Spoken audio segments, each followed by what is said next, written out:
Everyone's been told the same thing for decades. If you're over 60, just walk more and you'll stay healthy. But here's the uncomfortable truth. Walking helps your heart and circulation, sure, but it does absolutely nothing to stop the muscle loss that's been quietly happening since you turned 50. Every year after that, your body loses 1 to 2% of its muscle mass, and walking can't touch that deep muscle tissue or signal your bones to stay dense. For every decade without the right training, you could lose up to 8% of your overall strength. That's the difference between getting out of a chair confidently and needing to push off with your hands, between walking downstairs normally and gripping that railing for dear life. What if I told you there are 5 specific therapeutic exercises that reactivate the exact systems your body's been missing? These movements don't require any equipment. They take less than 15 minutes, and they target the deep muscle fibers, bone density, posture, and balance that walking simply can't reach. The people who discover these exercises are the ones still moving confidently and living independently well into their 80s. The ones who keep relying on walking alone, they're watching their strength slip away year after year.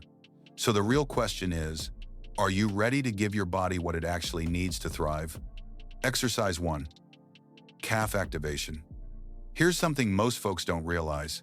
Those calves of yours aren't just for walking around the block. They're actually your body's second heart, pumping blood back up from your feet to keep everything flowing smoothly. When someone hits their 60s and beyond, that circulation starts getting sluggish, and suddenly ankles feel stiff, legs feel heavy, and energy just drains away.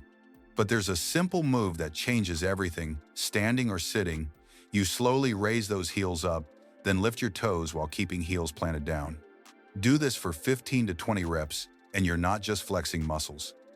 You're activating what doctors call the venous pump, which means you're literally helping your heart do its job without even breaking a sweat. Think about it like priming an old water pump on a farm. Those first few pumps might feel stiff, but once it gets going, water flows freely again. Same thing happens with your blood flow when you work those calves consistently. And here's where it gets interesting. Better circulation means more oxygen reaching your brain, your organs, your tissues.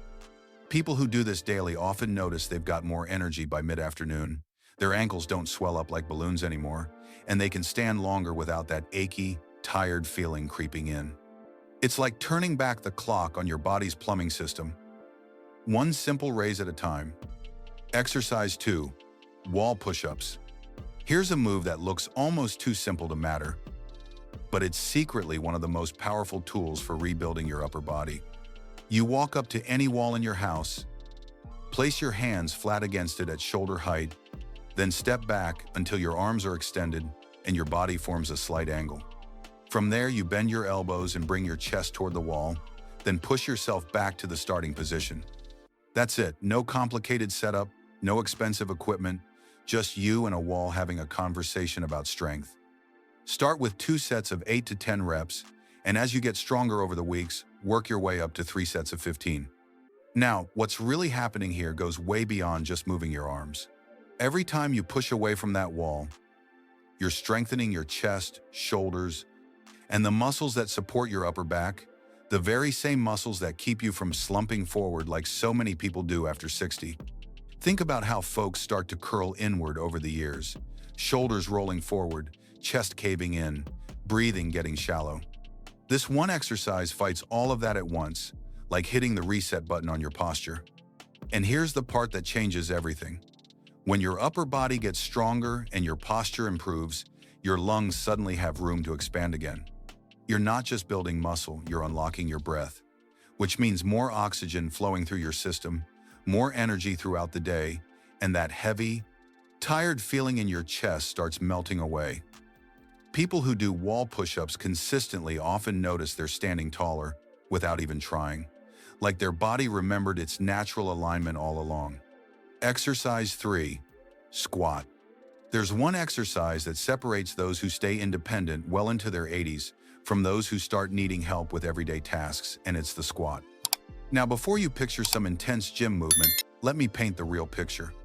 You stand in front of a sturdy chair, feet about shoulder width apart, and you simply sit down slowly, then stand back up. That's the movement that'll keep you getting out of bed without struggling, climbing stairs without gripping the railing for dear life, and picking things up off the floor without that nervous hesitation. Start with 3 sets of 8 to 10 reps, using the chair as your safety guide, and as weeks go by, you'll find yourself barely touching that chair before standing back up. What makes this move so powerful is that it's not just working your legs.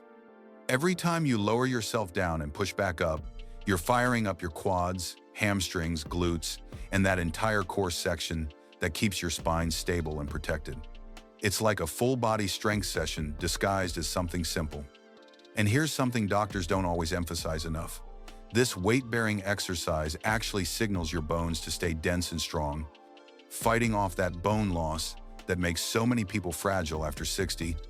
Think about all the times each day you need to stand up from sitting, getting out of a car, rising from the dinner table, standing up from the couch. Each one of those moments becomes easier, smoother, more confident when your legs and core are strong enough to handle it. Now here's where it gets exciting. Once that chair becomes too easy and you're standing up without even needing to touch it, that's your body telling you it's ready for the next level. You move to bodyweight squats with no chair at all, just you, standing tall, lowering down like you're about to sit in an invisible chair, then driving back up through your heels. After a few weeks of mastering this, you can add light weights, start with holding a soup can in each hand, then progress to light dumbbells of 3 to 5 pounds, and eventually 8 or 10 pounds as your strength builds. Each progression happens naturally when your body's ready. And here's the beautiful part. Those added weights don't just build muscle, they make your bones even denser and more resistant to fractures. And here's what really matters down the road. Strong legs mean better balance, and better balance means fewer falls. Falls are what steal independence from people faster than anything else after 61 bad tumble, and suddenly everything changes.